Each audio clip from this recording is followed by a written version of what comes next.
I am very productive this evening, and since I'm feeling productive, since I am feeling like I want to work, why not do it?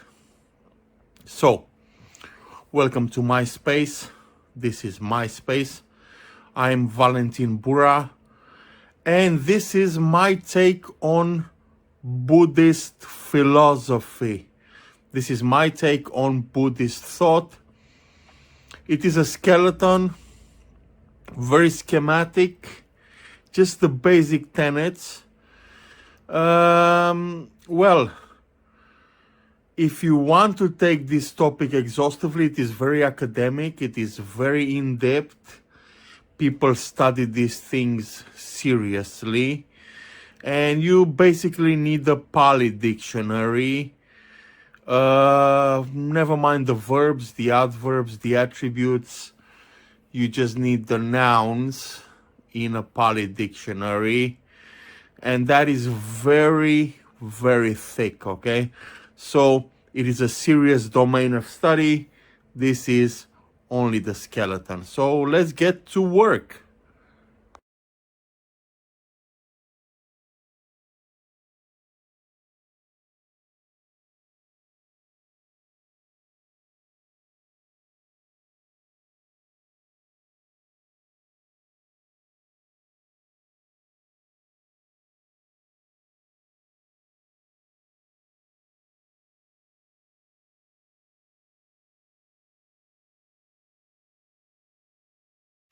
As usual, we commence with the beginning, and the beginning is the core of Buddhist philosophy, which is the concept of suffering. Okay, so what we do in Buddhism is we perfect character in order to avoid human suffering. It is an open question in various Buddhist schools whether we avoid our own suffering or we contribute towards other people's benefit. To which one should be our priority? Should it be the ideal of the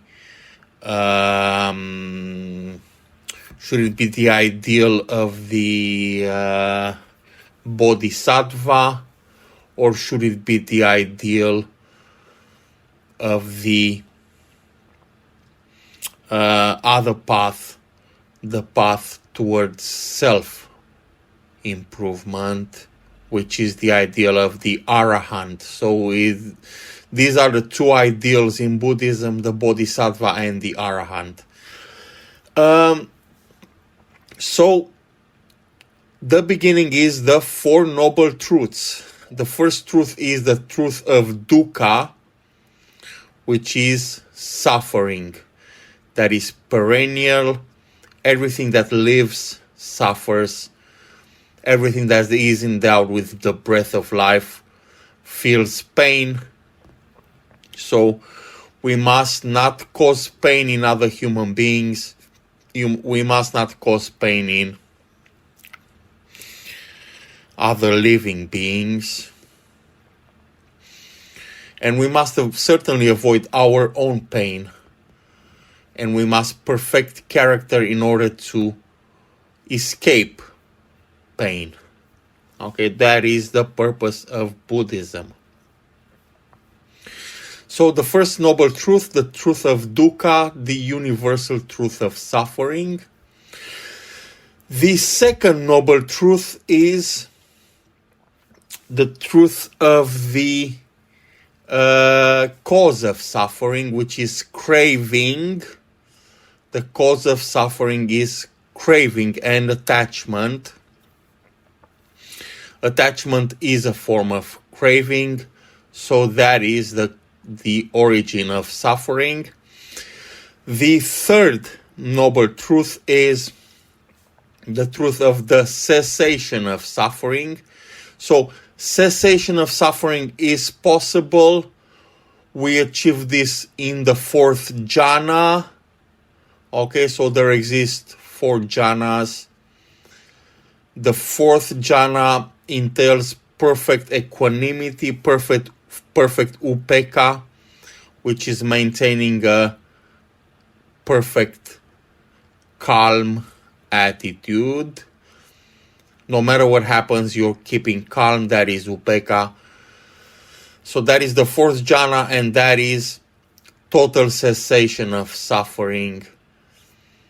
And the fifth noble truth is the method towards ending suffering, the method towards achieving the cessation of suffering, and that is the Noble Eightfold Path. Okay, you often see the Dharma wheel, and each spoke on the wheel represents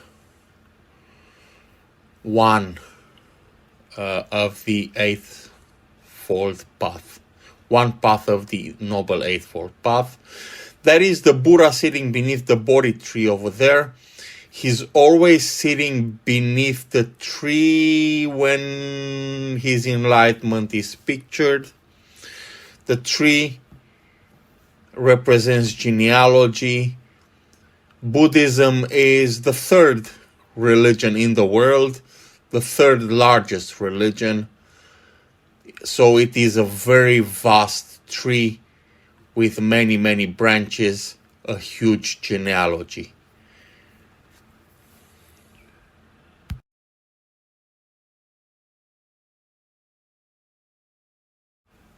The Noble Eightfold Path is the method towards achieving the cessation of suffering.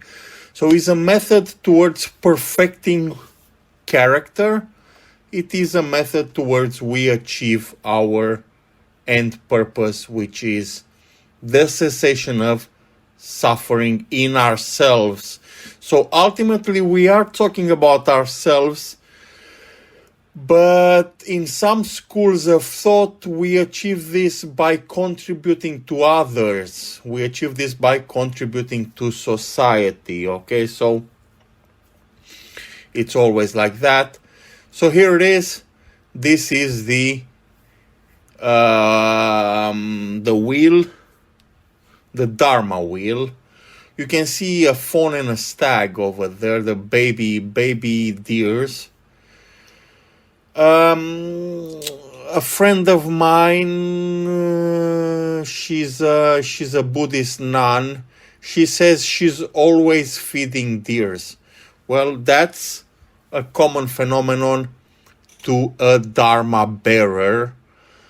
A Dharma bearer has such encounters on a regular basis, and that is what a Buddhist Dharma wheel is. The deers are a component, and invariably you are going to see deers and other animals, okay?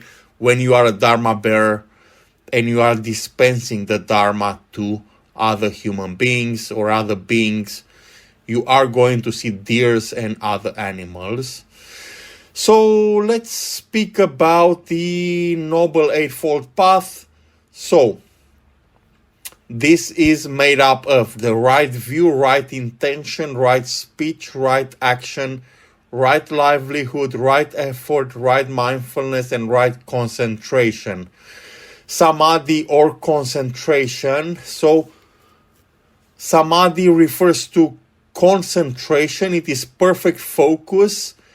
It is a visual effect in one's vision. And when you have it, when you experience Samadhi, it is recommended that you take in a deep breath or several deep breaths in order to accustom yourself into breathing. So the lungs are the engine of your system. The heart is the clock of your system. The lungs are the engine. The air that you breathe is the fuel. You should breathe, and you should accustom yourself into breathing. When experiencing samadhi, you are prone to subliminal influence. So you should breathe in order to accustom yourself to breathing. Mindfulness is paying attention to your environment, not missing anything, and always focusing on the things in your environment. So being perfectly aware, that is mindfulness. And I think the others are well understood. The right speech, well, that means not dwelling in mindless chit-chat. The Buddha was quite specific about right speech and not gossiping, not speaking lightly about other people, not dwelling in light subjects of conversation, okay? Right action, right intention. Your intention must always be pure. Intention by itself is not enough, okay? It must be accompanied by right action. But intention must be pure, because if intention is not pure, that results in karma. And karma is something that essentially and ideally must be erased. Karma must be erased. Punya or merit must be acquired, which is acquired through right action. Okay? Right livelihood, you should live rightly. You should not dwell in bad habits. Right effort, you should put effort into studying, and you should put effort into mindfulness and generating samadhi, I guess. The right view, well, that's academic. The right view refers to learning your stuff well. So this is it. This is the Dharma wheel. This is the Noble Eightfold Path. And, well, stick to it, do it, try it, make it the purpose of your existence, and eventually you are going to see stags and fawns.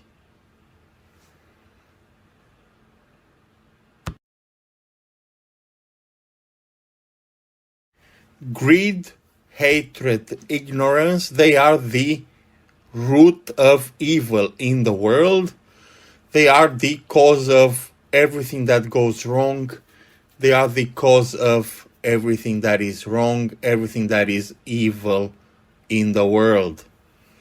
Okay, in some tradition they are called attachments. They are called delusion. They are called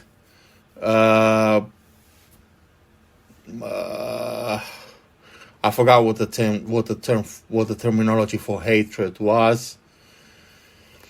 Maybe ill will, things like that. So greed, hatred, and ignorance are the root of everything that goes wrong.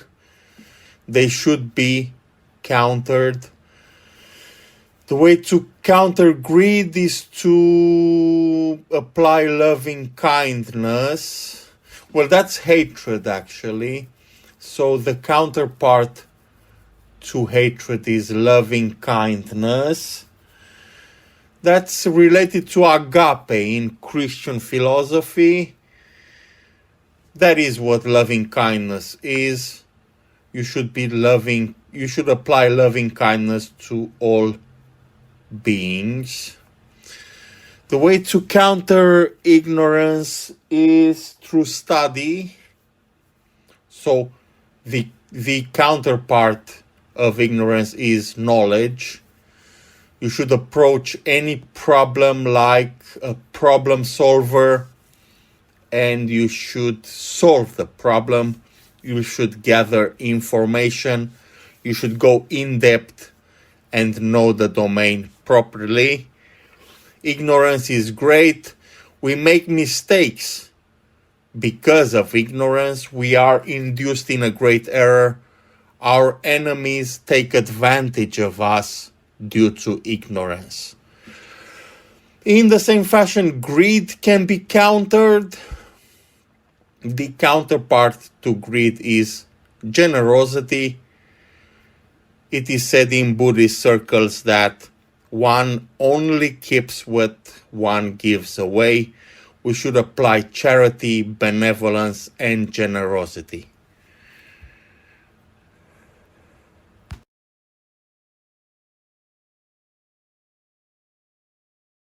The 5 hindrances are mental obstacles that block thinking and clear thinking.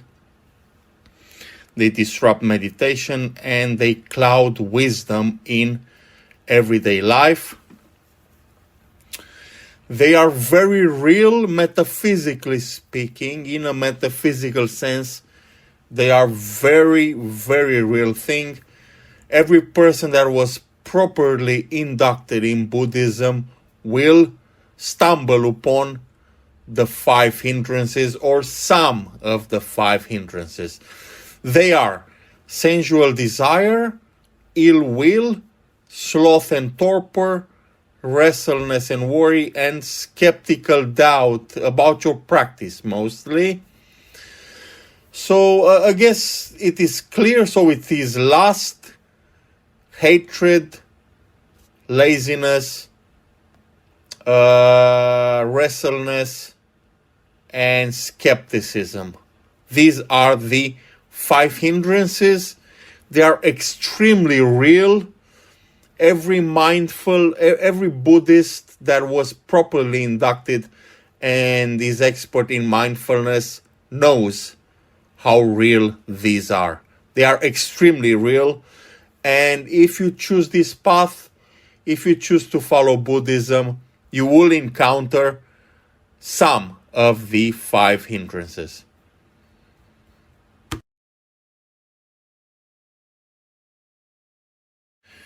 The Pure Land and the Non-Self.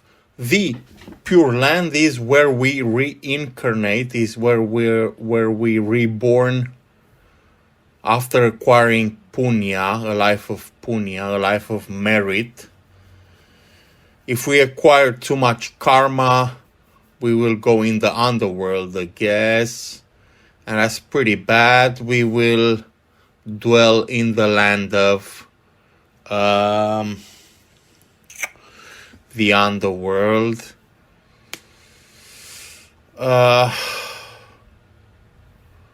But if we acquire punya, we will dwell in a pure land. There exist several pure lands.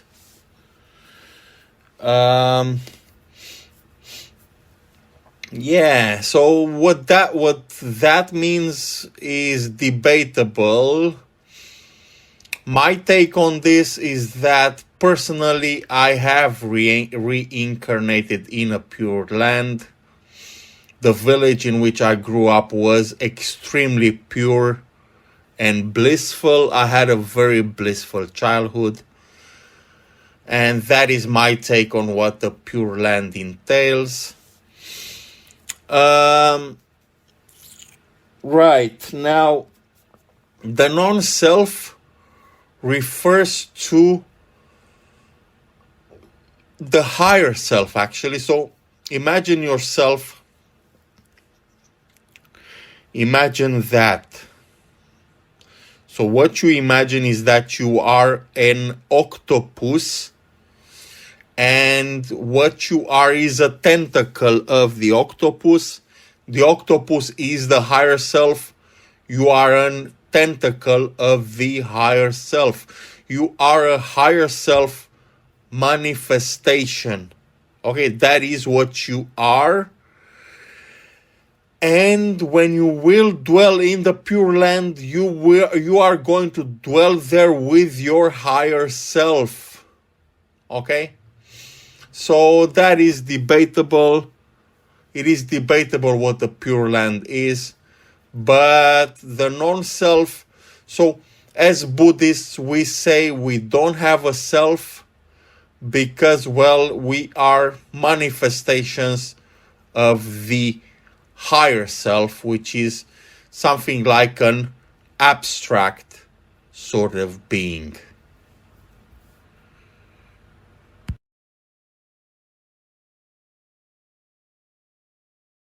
Last but definitely not least, the higher self and beyond.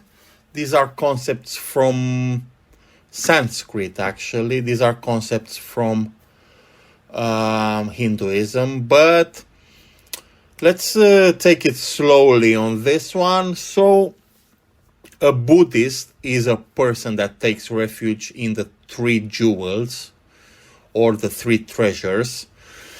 The three jewels are the Buddha, the Dharma, and the Sangha. And the Buddhist is a person that takes refuge in these. So basically, as a Buddhist, you have shelter. You are sheltered from any wrongdoing. You are strong. You are in position. You are on your feet. And you are sheltered from wrongdoing. Either the fact that you are doing wrong yourself or that wrong is done to you.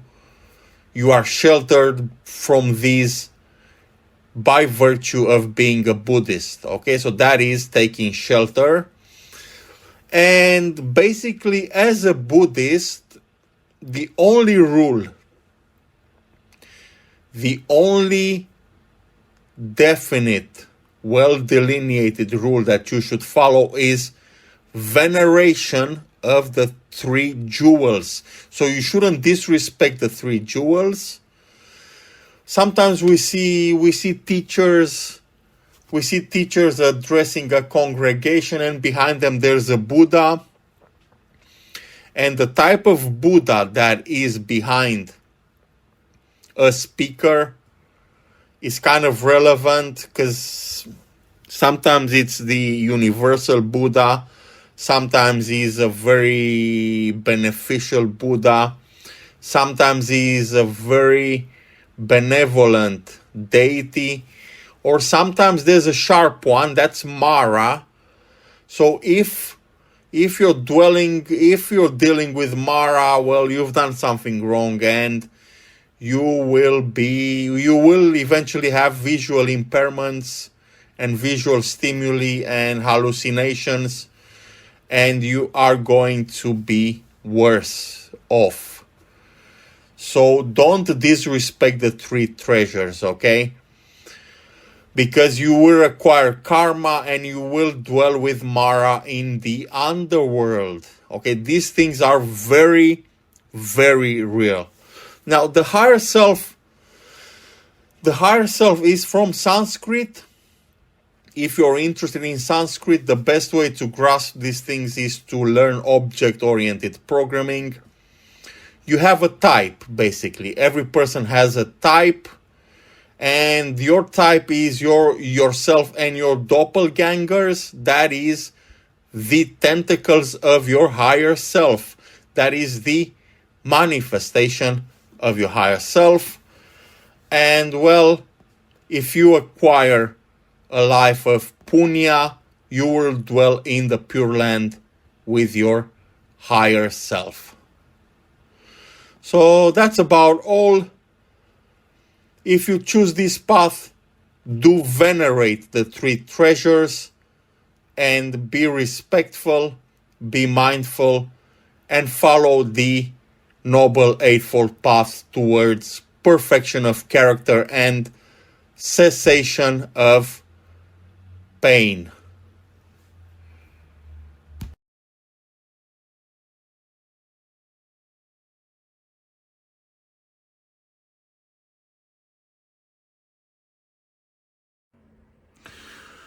Yeah, okay, so that is about all on this skeleton type of presentation on Buddhist philosophy. This is a very deep topic, okay? Personally, I'm learning something new every week. Yeah, I'm developing my practice. I'm being mindful. I'm working on mindfulness a lot, actually. And I'm certainly learning new deep stuff every single week. So yeah, take it in depth, and I strongly recommend following this path because it does result in cessation of pain. Thank you very much for your attention.